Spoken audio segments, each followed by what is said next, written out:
दोस्तों, सनातन धर्म में आश्रम को 4 भागों में बांटा गया है। मनुष्य की 100 साल की आयु देखकर उसके 4 टुकड़े करके हमारी लाइफ को सिस्टमेटिक बनाया गया है। आश्रम व्यवस्था के बारे में तो लगभग सभी लोग जानते हैं, लेकिन इसके पीछे रीजन क्या है, क्या इसके पीछे लॉजिक है, क्यों इस व्यवस्था को, इस सिस्टम को बनाया गया था, जानेंगे आज के इस वीडियो में। हेलो नमस्कार दोस्तों, स्वागत है आपका अभिज्ञान में। और आज के वीडियो में हम जानने वाले हैं कि आश्रम व्यवस्था आखिरकार है क्या, क्यों हमारी लाइफ को 4 पार्ट्स में डिवाइड किया गया है। जानते हैं आश्रम शब्द का अर्थ। आश्रम का अर्थ है ऐसा स्थान जहाँ पर रुक कर कुछ श्रम किया जाए। वो श्रम फिजिकल श्रम भी हो सकता है, वो मेंटल एफर्ट भी हो सकता है, यानी कि हमारे जीवन में किस स्टेज में जाकर हमें ठहरना है, कौन से कर्तव्य हमें निभाने हैं, किस तरह से लाइफ के स्टेज को जीना है, ये ही आश्रम व्यवस्था में दिखाया गया है। दोस्तों, हमारा लाइफ साइकिल हमेशा एक जैसा नहीं रहता। बचपन में हम अलग होते हैं, हमारा दिमाग अलग होता है, हमारे सोचने का तरीका अलग होता है, बुढ़ापे में सोचने का तरीका अलग होता है, जवान में सोचने का तरीका अलग होता है। हमारी एज के अनुसार हमारे सोचने के तरीके अलग अलग होते हैं। उसी तरह से आश्रम व्यवस्था को बनाया गया था। आप किसी भी छोटे बच्चे को देख लीजिए, वो सुनाने से ज्यादा सुनने की इच्छा रखता है, वो हर चीज को समझने की कोशिश करता है। ये चीजें आपने अक्सर अपने घरों में, अगर छोटा बच्चा है तो आपने सुनी होगी कि वो हर वक्त सवाल करता रहता है। और हम क्या करते हैं? चुप। और हम क्या करते हैं? उस सवाल को दबा देते हैं, उसे समझाने की या समझने की कोशिश भी नहीं करते हैं। और जब हम बूढ़े होते हैं, हमारी वृद्धावस्था आती है, तब हम क्या करते हैं? हम सुनाने में ज़्यादा बिलीव रखते हैं। हमारे बड़े बुजुर्गों को जीवन का इतना ज्ञान और अनुभव हो जाता है कि वो किसी को सीख दे सकते हैं, किसी को समझा सकते हैं। वो सुनने से ज़्यादा सुनाते हैं। सो चलिए बात करते हैं पहले आश्रम की और उसे समझने की कोशिश करते हैं। आश्रम व्यवस्था में पहला आश्रम है ब्रह्मचर्य आश्रम, जिसे बचपन से लेकर 25 वर्ष की आयु तक रखा गया है। अब जानते हैं कि बचपन से लेकर 25 साल की उम्र तक इंसान की मेंटेलिटी क्या होती है। इस एज में हम दुनिया में नए नए होते हैं और हर चीज़ को हम समझने की कोशिश करते हैं, तो हमें शिक्षा की आवश्यकता होती है, हमें नॉलेज की ज़रूरत होती है। और खुद से हम उस समय विचार नहीं कर पाते हैं। हम चीज़ को जैसा देखते हैं वैसा ही समझ लेते हैं, जैसा कि आजकल के यूथ करते हैं। उन्हें कुछ चीज़ समझ नहीं आती तो उनके हिसाब से वो गलत है, उसे समझने की कोशिश भी नहीं करते हैं। इस उम्र में हम इतने बड़े विद्वान नहीं बन जाते कि हम सब कुछ समझ जाते हैं। हमें समझाने वाला चाहिए, हमें एक टीचर चाहिए, हमें एक गुरु चाहिए होता है। इस ब्रह्मचर्य आश्रम में इंसान 25 साल की उम्र तक शिक्षा ग्रहण करता है। ब्रह्मचर्य का शाब्दिक अर्थ क्या है? इसका अर्थ है ब्रह्मा में विचरण, यानी परमात्मा में विचरण। परमात्मा क्या है? सिर्फ राम राम जपना ही परमात्मा नहीं है। इस यूनिवर्स के एलिमेंट्स को, इसे चलाने वाले रूल्स को, इस नेचर को समझना ही परमात्मा को समझना है, यानी कि परमात्मा में विचरण करना है।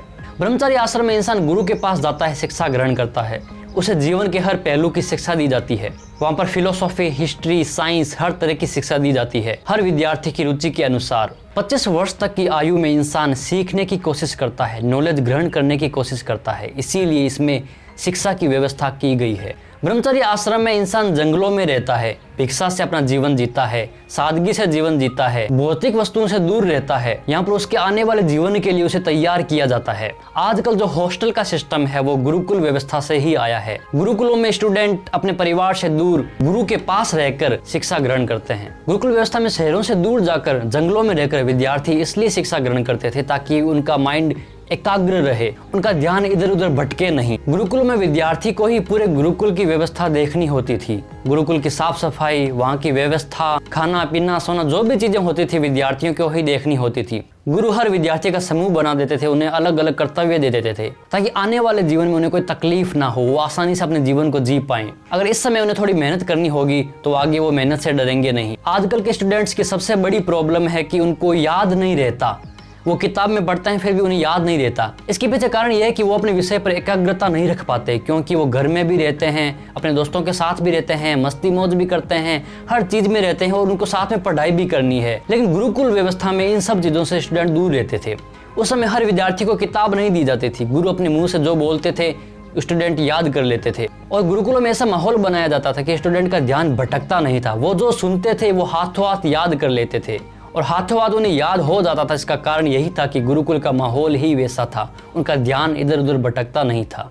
गुरुकुल में विद्यार्थी को उनके कर्तव्य बताए जाते थे कि संसार में जब वो जाएंगे तब उन्हें क्या ड्यूटीज निभानी है, किस तरह से लोगों के साथ व्यवहार करना है, किस तरह से इस संसार में रहना है, किस तरह से आने वाले गृहस्थ जीवन में रहना है। सनातन धर्म में इंसान के 4 लक्ष्य बताए गए हैं: धर्म, अर्थ, काम, मोक्ष। तो ब्रह्मचर्य आश्रम में धर्म के बारे में सिखाया जाता है। धर्म का मतलब रिलीजन नहीं, धर्म का मतलब ड्यूटीज, कर्तव्य। अगर कोई स्टूडेंट किसी सब्जेक्ट में विशेषज्ञता प्राप्त करना चाहता है तो उसे एकाग्र रहना होगा, और एकाग्रता गुरुकुल जैसे माहौल में ही रहती है। जैसे आजकल हम कई स्टूडेंट्स को देखते हैं जो अपने विषय में काफी रुचि लेते हैं, उनको और किसी भी चीज का ध्यान नहीं रहता, वो सिर्फ उसी में डूबे रहते हैं, हर वक्त उसी की बात करते हैं, क्योंकि उनको उस सब्जेक्ट के अंदर इंटरेस्ट है, वो इंटरेस्टली उसे पढ़ते हैं, उनके ऊपर कोई फोर्स नहीं किया जाता। मैं ये नहीं कहता कि आज के स्टूडेंट को सबको उठाकर जंगल में भेज दो, आजकल जंगल बचे ही कहाँ हैं, हर जगह इंसान ने डेरा जमा रखा है।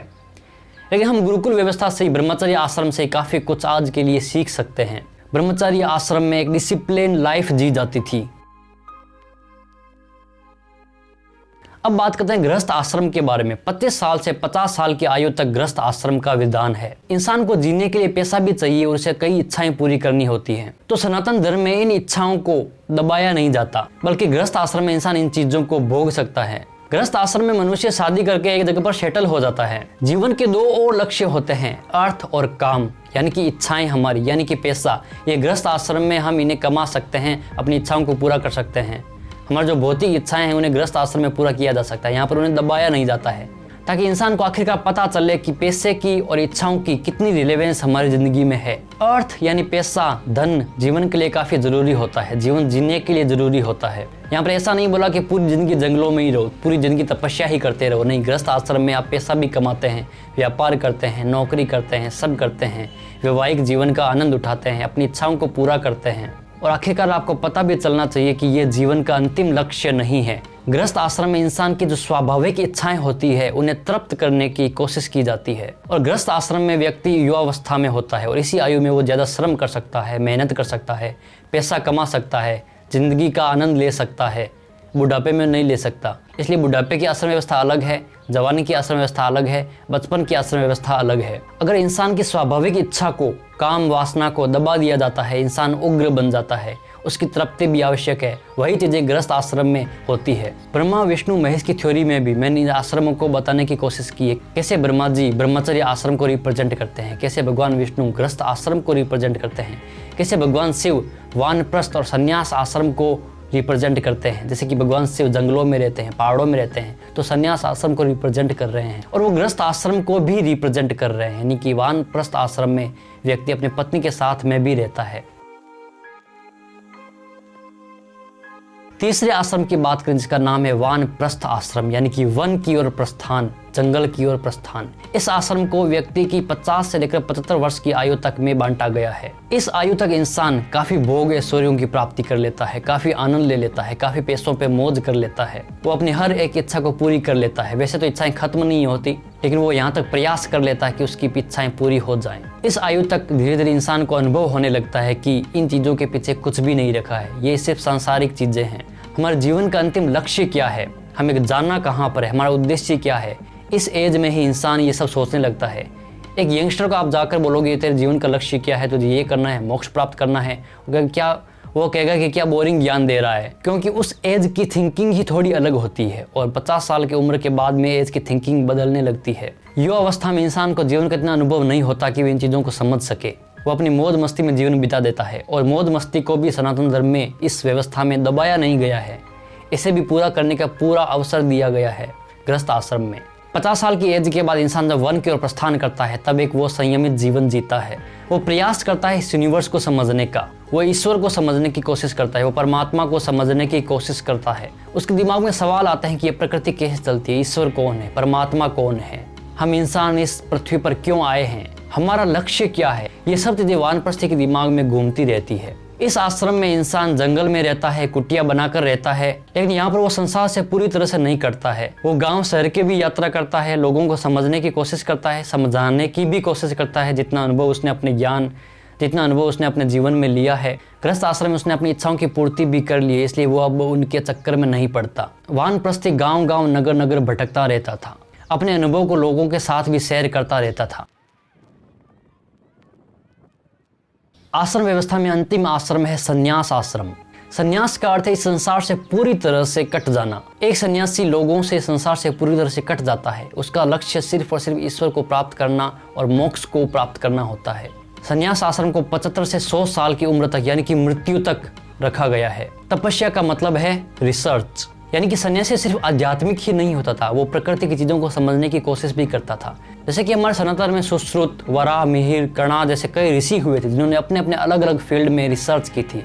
सुश्रुत ने शल्य चिकित्सा में रिसर्च की थी, कर्णाद ने एटॉमिक फील्ड में रिसर्च की थी, और भी कई तरह के मैथमेटिक्स, एस्ट्रोनॉमिस्ट आपको यहाँ पर सनातन धर्म में मिल जाएंगे। वो प्रयास करते हैं ईश्वर के द्वारा बनाएंगे इस प्रकृति को समझने का, और कोशिश करते हैं इस बर्थ साइकिल से छूटने का, यानी कि मोक्ष प्राप्त करने का। उन्हें इस उम्र तक ये अनुभव हो जाता था कि संसार एक माया है, यानी कि एक सिमुलेशन है, ये रियल नहीं है। हम एक तरह से संसार में फंसे हुए हैं, एक तरह से भटक रहे हैं। सन्यासियों के अनुसार इस पृथ्वी के अलावा भी ये ब्रह्मांड बहुत बड़ा है, यूनिवर्स बहुत बड़ा है, ये इतना ज़्यादा एक्सपेंड है, इतना ज़्यादा व्यापक है कि हमारी छोटी सी बुद्धि से समझ भी नहीं सकती, लेकिन समझने की कोशिश ज़रूर करती है। मोक्ष का मतलब है उस परम तत्व को जान लेना, उस सुप्रीम एलिमेंट को जान लेना। सन्यासी किसी भी व्यक्ति में भेदभाव नहीं करता है, हर एक इंसान को एक समान देखता है, उसका विजन इक्वल हो जाता है। उसके हिसाब से जानवर, इंसान, पेड़ पौधे, इस प्रकृति में जो भी चीज़ें होती है उसके हिसाब से सब एक समान है, इक्वल है, यानी कि सबकी उत्पत्ति एक ही एलिमेंट से हुई है।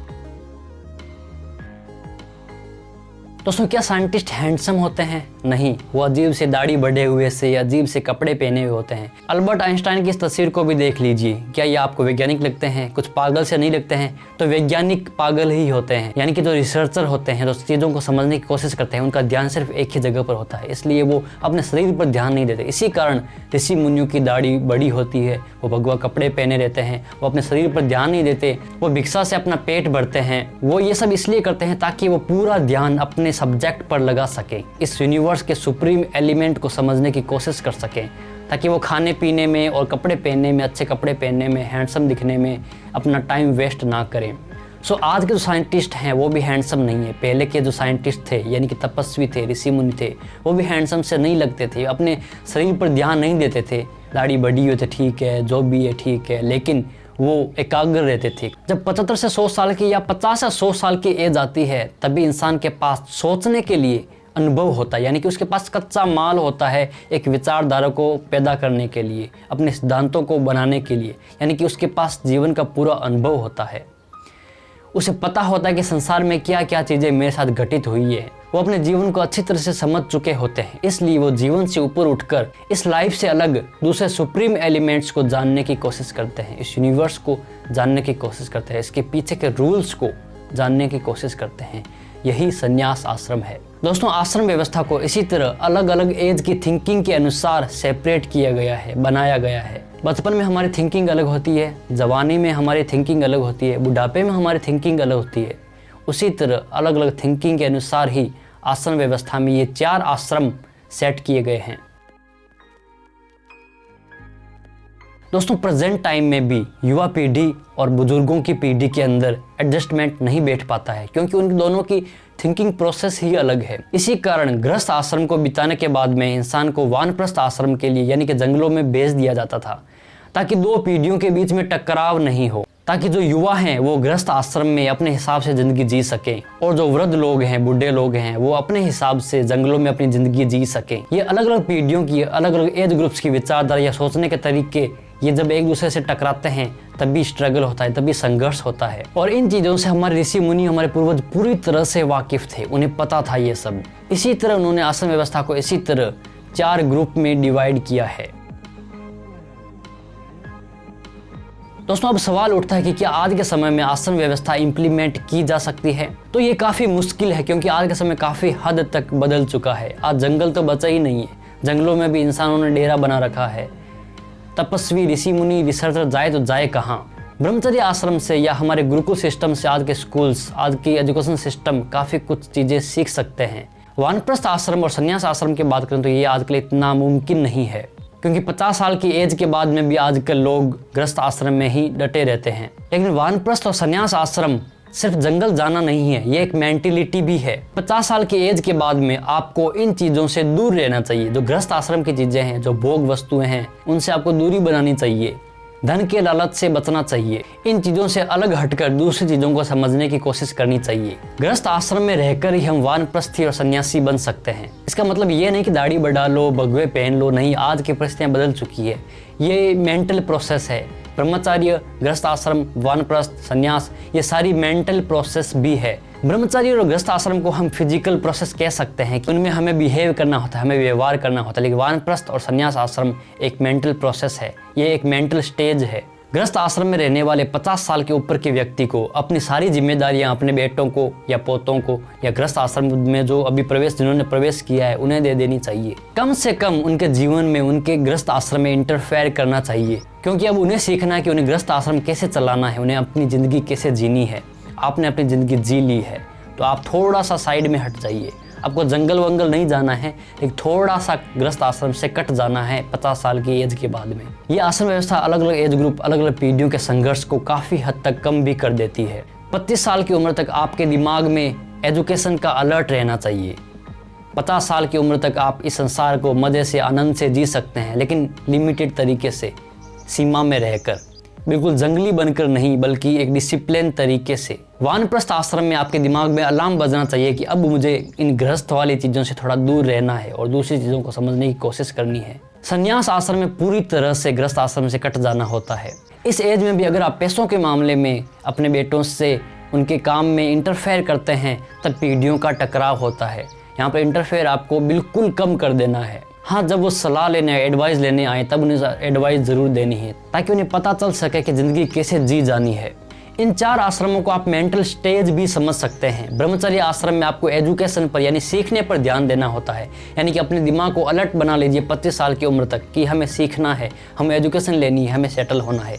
50 साल की आयु तक आपके दिमाग में अलर्ट होना चाहिए कि हमें इस ज़िंदगी को जीना है, इस ज़िंदगी का अनुभव प्राप्त करना है, जितनी भी इच्छाएं हैं वो पूरी करने की कोशिश करनी है, पैसा कमाना है, सब कुछ करना है, क्योंकि ये चीज़ें भी हमारे जीवन में ज़रूरी है। धन की भी हमें ज़रूरत पड़ती है, हमें अपनी इच्छाओं को पूरा करना होता है। जैसे ही वानप्रस्थ आश्रम की एज आए, हमारे दिमाग में अलार्म बजना चाहिए कि अब मैं वानप्रस्थ ही हूँ, यानी कि मैं गृहस्थ आश्रम से थोड़ा सा कट गया हूँ, मुझे दूसरी चीज़ों को समझने की कोशिश करनी है। संन्यास आश्रम भी एक मेंटल प्रोसेस है जहाँ पर सुप्रीम एलिमेंट को समझने की कोशिश की जाती है। दोस्तों, ऐसा भी नहीं है कि एंशिएंट पीरियड में हर व्यक्ति इन 4 आश्रमों में ही रहता था।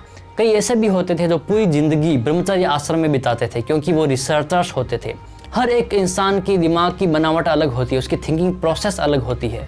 कई लोग होते हैं जिन्हें इस दुनिया में अच्छा नहीं लगता, वो अलग ही दुनिया में जीते हैं, उनकी मेंटल प्रोसेस ही अलग होती है, वो हर चीज़ में रिसर्च करते हैं। तो आश्रम व्यवस्था इतनी स्ट्रिक्ट भी नहीं है कि आपको इन आश्रमों में ही रहना होगा। कई लोग बचपन में ही सन्यासी बन जाते हैं, कई लोग पूरी जिंदगी वानप्रस्थ की मेंटल स्टेज में रहते थे या रहते हैं, कई लोग पूरी जिंदगी सिर्फ गृहस्थ आश्रम में ही रहते थे या रहते हैं। तो मैं उम्मीद करता हूँ कि आपको आश्रम व्यवस्था की सारी थ्योरी समझ में आ गई होगी, किस तरह से थिंकिंग प्रोसेस के अनुसार, एज के अनुसार हमारी लाइफ को 4 भागों में डिवाइड किया गया है। इनमें कई सारी चीज़ें हैं, कई सारे सिद्धांत हैं, कई सारे रूल्स हैं जो आज की प्रेजेंट लाइफ में हम अपना सकते हैं। आश्रम व्यवस्था पूरी तरह से साइंटिफिक है। हमारे पूर्वजों ने सोच समझकर, हर चीज़ को देखकर, हर चीज़ पर रिसर्च करके ही इस सिस्टम को बनाया था। सो सवाल कीजिए और सवाल करने से पहले उस सवाल के बारे में भी जानिए, उसके ऊपर खुद रिसर्च करने की कोशिश कीजिए।